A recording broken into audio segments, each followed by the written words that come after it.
কিছুই লাগবে না, রাখি বন্ধন স্পেশাল এই রেসিপিটি বাড়িতে একবার বানিয়ে দেখুন।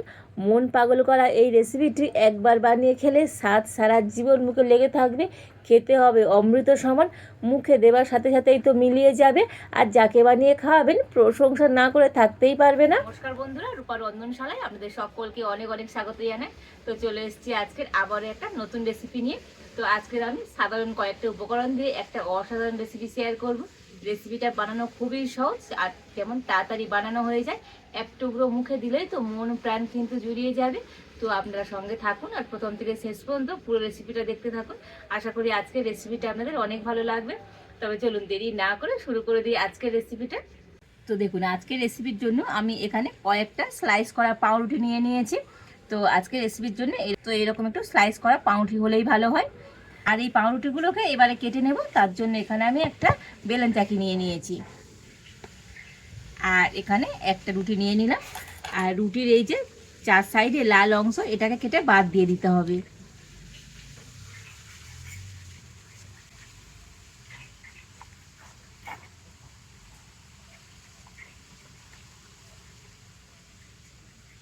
এটা নিয়ে একটা প্লেটের মধ্যে রেখে দেবো।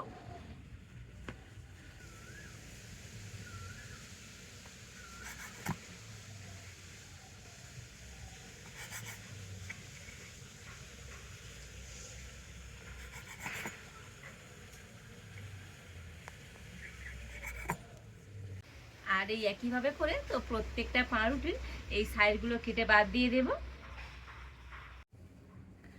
তো দেখুন, এই সব কটা রুটির সাইডগুলো কেটে বাদ দিয়ে দিয়েছে।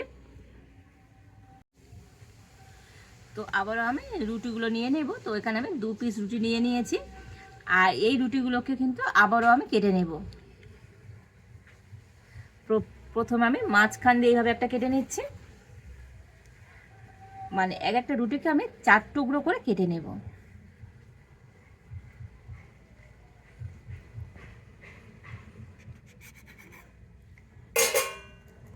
তো দেখুন, এইভাবে করে রুটিগুলোকে কেটে নেব। তো এরকম একটু ছোটো ছোটো সাইজে করে কেটে নিতে হবে। কেটে নেওয়া রুটিগুলোকে আবার একটা প্লেটের মধ্যে রেখে দেব।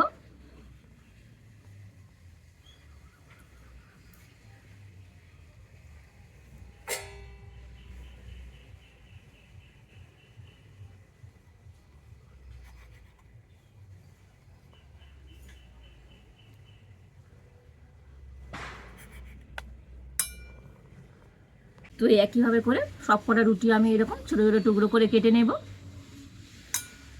তো দেখুন, এই সব কটা রুটি আমি এইভাবে করে কেটে নিয়েছি। আর এবার আমি উনুনটা ছিল, উনানে একটা ফ্রাই প্যান বসিয়ে দিচ্ছি। আর এই ফ্রাই প্যানের মধ্যে দিয়ে দেবো 1 চামচ ঘি।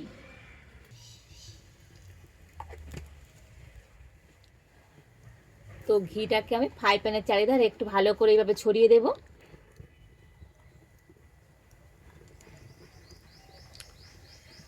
তো এখানে ঘিয়ের পরিবর্তে আপনারা বাটারও দিতে পারেন।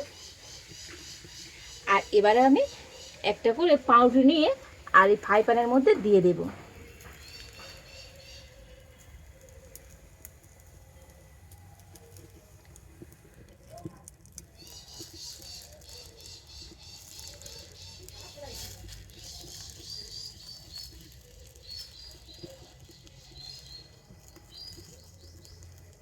তো এইভাবে করে দিয়ে দিয়েছি।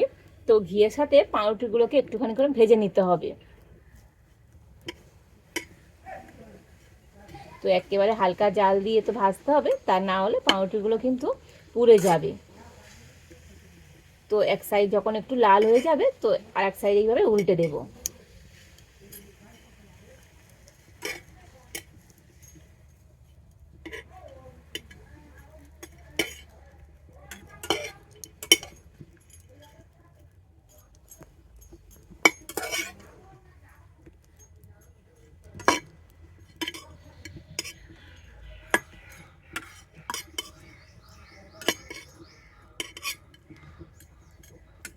তো দেখুন, সব কটা পাউরুটি তো এইভাবে করে উল্টে দিয়েছি। আর ওই সাইডটাও কিন্তু একটু এরকম হালকা লালচে করে ভেজে নেব।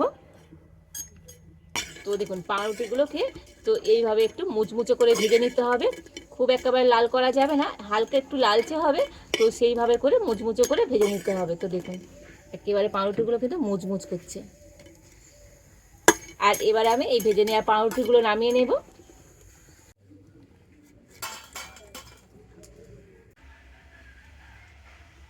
আর এই একইভাবে তো সমস্ত পাউরুটিগুলো ভেজে নেব। তবে উনুনের জাল একটু হালকা রেখে কিন্তু পাউরুটিগুলো ভেজে নিতে হবে। আর এই পাউরুটি ভাজতে তো খুব বেশি কিন্তু সময় লাগে না। তো দেখুন এই সমস্ত রুটিগুলোকে একটু মুচমুচে করে আর লালচে করে ভেজে নিয়েছি। এরকম একটু মুচমুচে করে ভেজে নিতে হবে। আর এই ভেজে নেওয়া রুটিগুলোকে কিন্তু ঠান্ডা করে নিতে হবে। তো এইভাবে রেখে দেবো, এতে করে কিন্তু ভালো মতো ঠান্ডা হয়ে যাবে। আর এবারে আমি এই ফ্রাই প্যানের মধ্যে দিয়ে দেবো দুধ। তো এখানে আমি 1 লিটার গরুর দুধ নিয়েছি। আর এই দুধটাকে আমি আগে থেকে জাল দিয়ে একটু ঘন করে রেখেছি। আর এই দুধটা ফ্রাই প্যানের মধ্যে দিয়ে দেবো।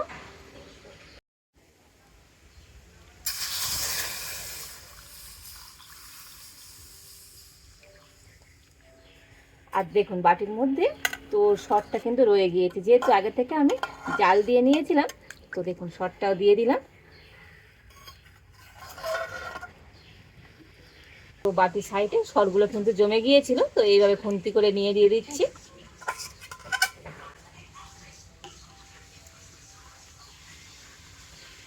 আর এবারে আমি দুধটাকে কিন্তু আবারও ফুটিয়ে নেব। তবে যেহেতু আগে থেকে একটুখানি ফুটিয়ে ঘন করা আছে, তো এবারে কিন্তু আর বেশিক্ষণ ফোটাবার দরকার নেই, অল্প একটু ফুটে গেলেই হবে। তো দুধটা ওদিকে ততক্ষণ ফুটুক। আর এদিকে আমি বাটিতে হাফ বাটি ঠান্ডা দুধ আগে থেকে তুলে রেখে দিয়েছিলাম। আর এই দুধের মধ্যে এবার আমি দিয়ে দেব কাস্টার্ড পাউডার। আর এই কাস্টার্ড পাউডার আপনারা যে কোনো মুদির দোকানে পেয়ে যাবেন। তো এখান থেকে আমি 2 চামচ কাস্টার্ড পাউডার দুধের মধ্যে দিয়ে দেব। আর দুধের সাথে কাস্টার্ড পাউডারটা ভালো করে গুলে নেব। তো ঠান্ডা দুধটা এই জন্য তুলে রেখেছিলাম। তো কাস্টার্ড পাউডার তো ঠান্ডা দুধের মধ্যে কিন্তু গুলতে হবে, গরম দুধের মধ্যে গুললে তো কাস্টার্ড পাউডার কিন্তু ডেলা ডেলা হয়ে যাবে, ভালোভাবে গুলতে চাইবে না।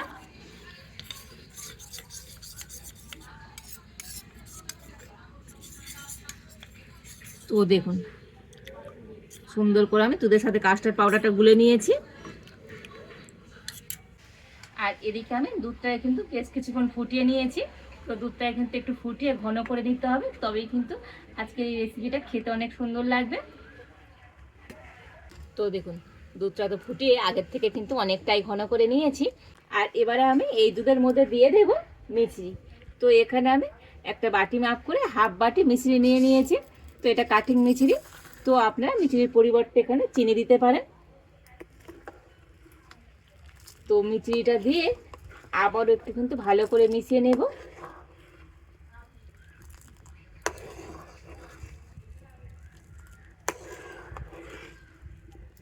মিছরিটা দুধের সাথে কিন্তু খুব ভালো করে গুলে নিয়েছি। আর এবারে আমি এই দুধের মধ্যে দিয়ে দেব কাস্টার্ড পাউডার মেশানো দুধটা। তো একবার নেড়ে নেব। কাস্টার্ড পাউডার মিশিয়ে রাখলে তো বাটির তলার মধ্যে বসে যায়।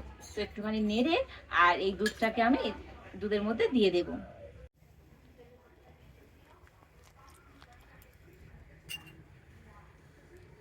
আর কাস্টার্ড পাউডার দিলে তো দেখবেন দুধটা কিন্তু অনেকটাই ঘন হয়ে যাবে। তবে কাস্টার্ড পাউডার দিয়ে সঙ্গে সঙ্গে কিন্তু এইভাবে নাড়াচাড়া করতে হবে, তা না হলে কিন্তু ডলা পাকিয়ে যাবে। তো দেখুন কাস্টার্ড পাউডার দেওয়ার সাথে সাথে দুধটা কতটা ঘন হয়ে গেল আর দুধের কালারটা কত সুন্দর এসছে। আর এবার আমি এর মধ্যে দিয়ে দেব চিজ। তো এখানে একটা চিজের কিউব নিয়ে নিয়েছি, দিয়ে দেব।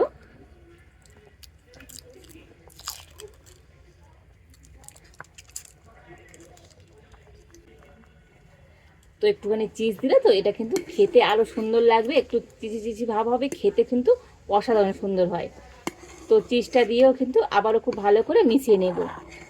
তবে উনুনের জালটা কিন্তু একেবারে হালকা রেখে তো এইভাবে মিশিয়ে নিতে হবে। তো দেখুন চিজটা দিয়ে খুব ভালো করে আবারও মিশিয়ে নিয়েছি। আর দুধটা দেখুন কত সুন্দর ঘন হয়ে গিয়েছে। তো দুধটাকে কিন্তু এইভাবে ঘন করে নিতে হবে। আর আমি ফোটাবো না, এবারে আমি এই দুধটাকে নামিয়ে নেব। আর এই দুধ ঠান্ডা হয়ে গেলে আরও একটু কিন্তু ঘন হয়ে যাবে। তো এর বেশি আর ফোটাবার দরকার নেই।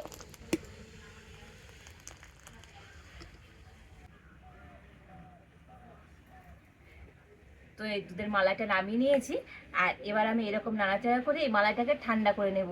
তো মালাইটাকে কিন্তু একেবারে ঠান্ডা করে নিতে হবে। আর আজকের যে রেসিপিটা বানাচ্ছি, তো একটু ঠান্ডা ঠান্ডা খেতে কিন্তু বেশি ভালো লাগবে। একটু রেখে দিয়েছিলাম, আর দেখুন মালাইটা কত সুন্দরভাবে টাইট হয়ে গিয়েছে, মানে আগের থেকে অনেকটা ঘন হয়ে গিয়েছে, আর এটা ঠান্ডাও হয়ে গিয়েছে। তো এই মালাইটাকে কিন্তু একেবারে ঠান্ডা করে নিতে হবে। তো চামচ দিয়ে আরো একবার এইভাবে নাড়াচাড়া করে নেব। আর এখানে আমি একটা কাঁচের বাটি নিয়েছি, তো বাটির মধ্যে আমি নিয়ে নেব। তো প্রথমে আমি বাটির মধ্যে কিছুটা মালাই নিয়ে নেব।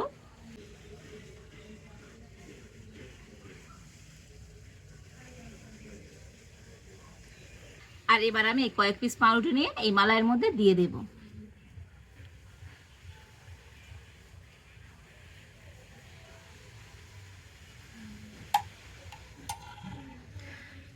আবার এই রুটির উপরে আবার একটু মালাই দিয়ে দেব।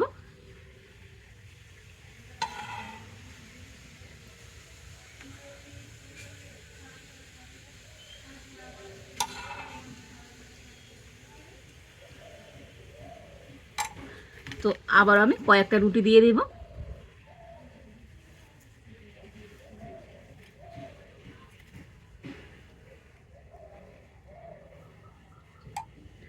তো আবার আমি রুটির মধ্যে মালাইটা দিয়ে দেব।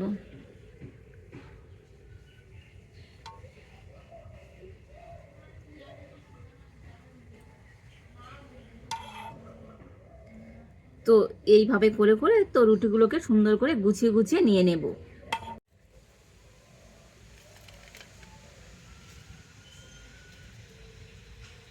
তো এমন সুন্দর রেসিপি বাড়িতে একবার বানিয়ে দেখুন। তো একেবারে খুবই কম সময়ের মধ্যে হয়ে যায়, আর খেতে তো দারুণ হয়। তো একবার এভাবে বানিয়ে না খেলে কিন্তু আফসোস থেকে যাবে।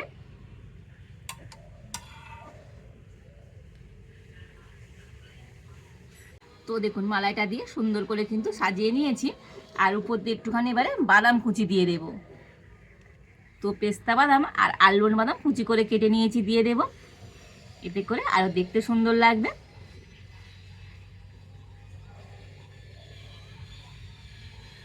আর দেখুন সুন্দর করে সাজিয়ে নিয়েছি, দেখতে কত সুন্দর লাগছে দেখুন আজকের এই রেসিপিটা। তো এভাবে বানিয়ে কাউকে দিলে তো বুঝতেই পারবে না কি দিয়ে বানানো হয়েছে, দেখতে কত সুন্দর লাগছে। আর এগুলো খেতেও তো দুর্দান্ত হয়। এভাবে একবার বানিয়ে খেয়ে দেখুন, বারে বারে কিন্তু এইভাবেই বানিয়ে খেতে ইচ্ছে হবে। তো এবারে তো আমি একটা অন্য প্লেটে করে তো নিয়ে আপনাদের দেখাচ্ছি যেটা কতটা মজার হয়েছে। তবে এগুলোর মধ্যে কিন্তু দুধটা গরম অবস্থায় দেবেন না, ঠান্ডা হয়ে গেলে দিয়েবেন, দেখবেন খুব সুন্দর কিন্তু একেবারে নরম থাকবে। আর যদি গরম গরম দুধ দেওয়া যায় তো এটা কিন্তু একেবারে গলে যাবে, তা গলে গেলে খেতে ভালো লাগবে না। তো দেখুন কত সুন্দর প্রত্যেকটা পিস পাউরুটি বোঝা যাচ্ছে। তো দেখুন, তো খেতে এত ভালো লাগবে, একেবারে অমৃত সমান, মুখে দেবার সাথে সাথেই তো মিলিয়ে যাবে। কতটা লোভনীয় হয়েছে আজকের এই পাউরুটি রেসিপিটা। তো খেয়ে কেউ বুঝতেই পারবেন না যে এটা পাউরুটি দিয়ে তৈরি করা হয়েছে। তো ভালো কিছু খেতে মন চাইলে তো এভাবে একবার বানিয়ে দেখুন, খেয়ে প্রশংসা করবে না এমন কেউ হতে পারে না। তো আজকের আমার এই রেসিপিটা আপনাদের কেমন লাগলো তো অবশ্যই কমেন্ট করে জানাবেন। ভালো লাগলে লাইক শেয়ার সাবস্ক্রাইব করবেন। আজ এই পর্যন্ত, আপনারা ভালো থাকুন, সুস্থ থাকুন, দেখা হচ্ছে নতুন কোনো একটা রেসিপি নিয়ে।